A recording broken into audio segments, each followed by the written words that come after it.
Hi, and welcome to Season 2 of That's Ruddy Mysterious, a podcast of short tales about true mysteries. What created the Potomsky Crater? Who was involved in the 1963 Great Train Robbery? I'm not going to solve those mysteries, but they'll be interesting to learn about.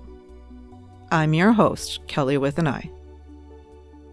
Transcripts and references for all episodes can be found at that'sruddymysterious.wordpress.com. No apostrophe and no exclamation point. Today's tale is about the Yonaguni Monument. Yonaguni Jima Kaitie Chaike literally translates to Yonaguni Island submarine topography. Kiichiro Oratic, a scuba diver, initially discovered the monument in 1986. American author and lecturer John West wrote of Kiichiro's discovery that it was a huge cliff face cut into a series of immense geometric terraces, with broad, flat, horizontal surfaces and sheer, vertical stone risers. It might have served as a grandstand for the retinue of whoever the Japanese equivalent of Poseidon may be, a place where gods convened to watch titanic underwater spectaculars. The Yonaguni Monument is a group of underwater rock structures. It's located in the Ryukyu Archipelago. The Ryukyu Archipelago defines the boundary between the East China Sea and the Philippine Sea. It extends about 700 miles, or 1,100 kilometers southwest from the southern Japanese island of Kyushu, all the way to northeast Taiwan. The total land area of the archipelago is about 1,193 square miles, or 1,090 square kilometers. There are 55 islands and islets in three major groups: the Amamai Island chain in the north, the Okinawa Islands in the middle, and the Sakishima Islands in the south. The Ryukyu Archipelago is part of Japan. The northern islands are part of the Kagoshima Prefecture, while the southern islands make up Okinawa Prefecture. The two largest islands are Okinawa and Umumai Great Island. The larger islands are mostly volcanic in origin, while the smaller islets are made up of coral. Yonaguni Island is at the southern tip of the Ryukyu Archipelago, about 75 miles or 120 kilometers off the eastern coast of Taiwan. That's where the Yonaguni Monument lies. The Yonaguni structures are composed of sandstone and mudstone, which date to 20 million years. It's believed that if the structure is man-made, it would have been created during the last ice age, which occurred between 18,000 years ago and 11,700 years ago. It's believed by some that at this time the area the Yonaguni Monument is in was part of a land bridge that connected to Taiwan. The most noticeable part of the monument is a giant slab of rock that is almost 500 feet, or just over 152 meters long, 130 feet, or just under 40 meters wide, and 90 feet, or a little over 27 meters tall. The distance between the surface of the water and the tallest part of the monument is just about 16 feet, or a little under 5 meters. It has become a popular diving spot.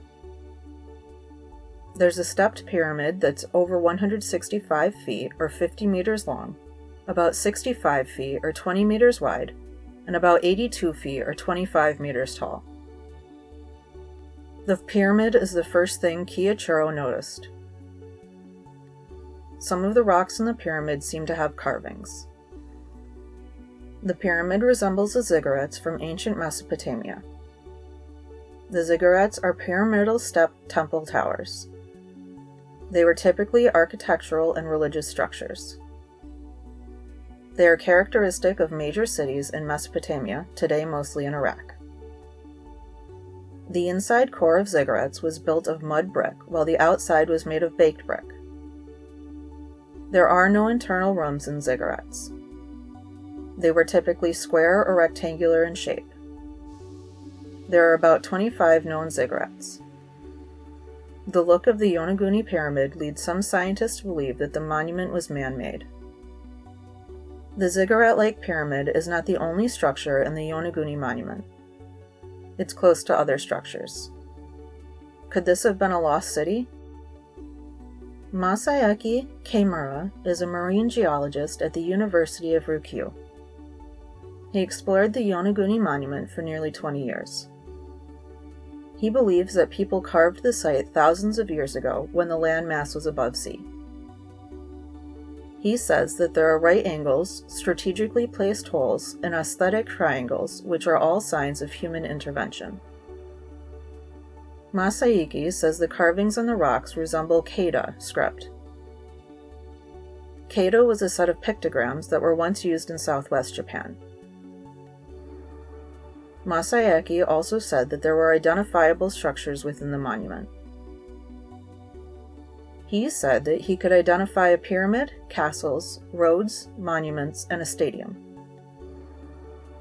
He also noticed what looked like some pillars, a stone column, a wall that's 33 feet wide, and a star-shaped platform.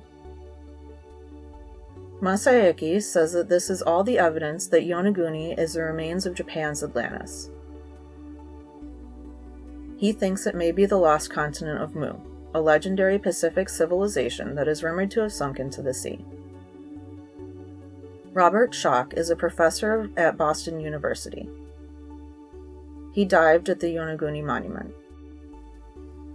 He said the monument is basic geology and classic stratigraphy for sandstones, which tend to break along plains and give you these very straight edges, particularly in an area with lots of faults and tectonic activity. Schock believes that the monument is a natural formation. He said that sandstone structures usually erode into rigid formations and believes it's unlikely that the monument was man-made. He said that the visible structure is connected to a hidden rock mass. This theory can explain the structures, but not the pottery, stone tools, and fireplaces found within the monument. Schock says that the structure may date back to 2500 BCE. He explains the personal items by saying that they showed that someone once lived there, but not that they necessarily carved the structures. In 1990, scientists from the University of Ryukyu went to see the monument. Masayuki Kimura was with them. He thinks that the land may have once been Lemuria or Mu. Lemuria was a land rumored to have sunken into the Pacific Ocean centuries ago. British lawyer and zoologist Philip Lutley Sclater first serialized Lemuria in 1864.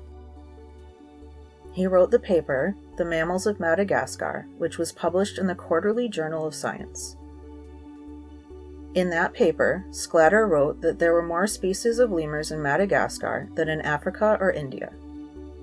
He believed that Madagascar was their original home and that there was a land bridge that allowed them to propagate other areas.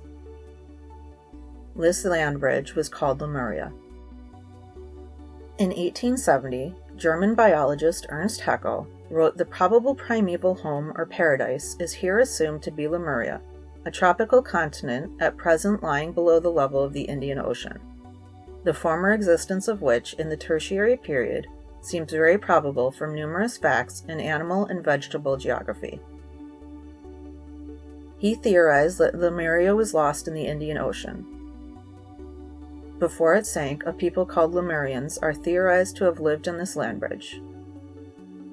Lemurians had 4 arms and large hermaphroditic bodies. Some believe Lemurians were ancestors to modern humans. Modern science has debunked the legend of Lemurians. However, in 2013, geologists found evidence of a lost continent where Lemuria was said to have been.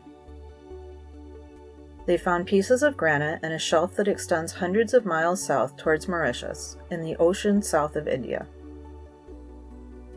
Mauritius is only 2 million years old. Zircon was found in Mauritius. The zircon was dated to 3 billion years ago. Some scientists think that this means the zircon came from an older landmass that has sunk into the sea. Mauritius is a microcontinent that disappeared into the Indian Ocean about 84 million years ago. There are a couple of theories about how the Yonaguni monument came to be. Some believe it was man-made. They say the details seem too exact to be natural.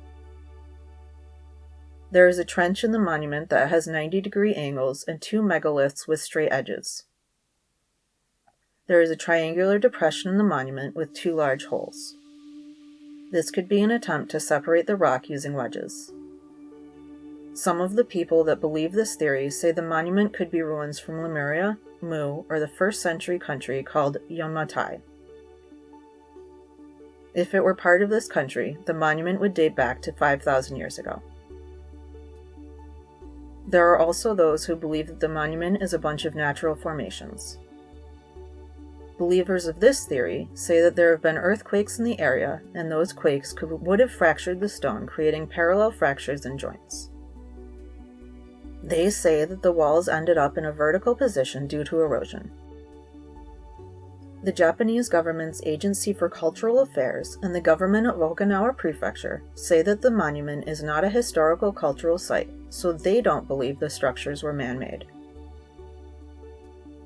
Was the Yonaguni monument made in full or part by man? Or did people just live in these natural structures? Is it Japan's Atlantis? What do you think?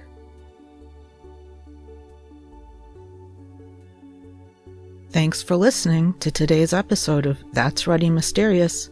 I'm your host, Kelly with an I. If you enjoyed this episode, leave a review and follow That's Ruddy Mysterious to be updated about new episodes. Tune in next Tuesday for another thought-provoking tale.